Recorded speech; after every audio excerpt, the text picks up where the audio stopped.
বলি, আমাদের কাছে আমাদের নূর ভাই আসছেন। নূর ভাইয়ের একটা কথা আমার এত ভালো লাগছে।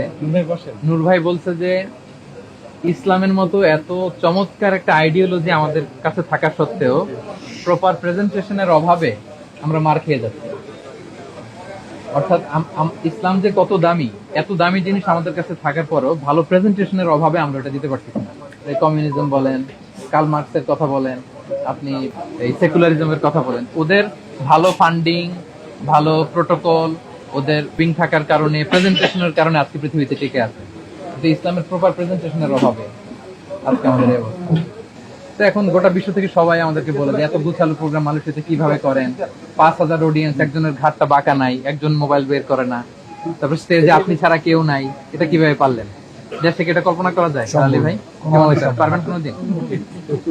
পারা যাবে? কখনো পারা যাবে? অতিথির নাম দেয়াই